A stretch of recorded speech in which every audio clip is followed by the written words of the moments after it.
Hello and welcome back to BEP, break even point. Now we'll take a very small question over here, a real tiny one, where certain data is given to us. The data is quantity that is sold is 12,000 units. Selling price per unit is rupees 10. Obviously it is per unit. Variable cost per unit is rupees 8 per unit, and fixed costs for this business are rupees 8,000. Now we need to find out BEP in units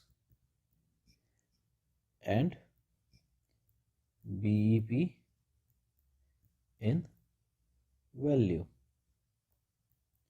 These two things we need to find out. Now, if we can remember the formula that we wrote down in our last video, what is BEP? BEP is fixed cost upon selling price per unit minus variable cost per unit. As we can see, we have all three values. Fixed is 8,000, selling price is 10 rupees, variable cost is 8 rupees. So we need to recover this 8,000 rupees, and per unit I am making only 2 rupees. So how many units do I need to sell? I need to sell 4,000 units. And if I am able to sell these 4,000 units, I would have reached my BEP. This was BEP in units. Next, we need to find out BEP in value. Now, a very simple, easy concept would be BEP in value. It is BEP in units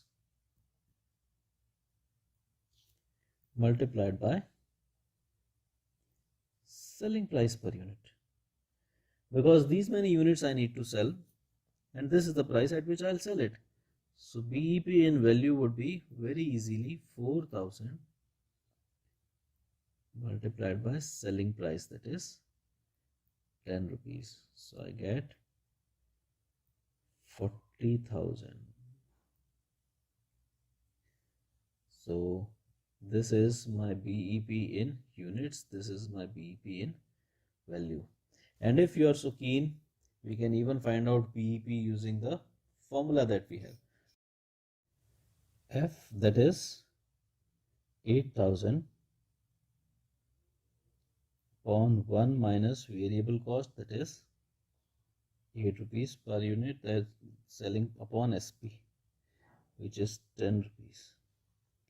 So we get 8,000 upon 1 minus 0.8, making it 8,000 upon 0.2, making it 80,000 upon 2, or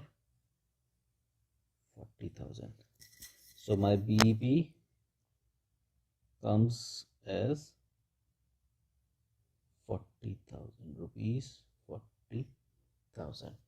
So we can see it is same. You can go with this method, a direct approach. When we already have number of units required, you can simply multiply them with selling price per unit. So you can go either ways. You can either make use of this conventional formula, or you could go in with this shortcut. Thanks for watching. Bye bye.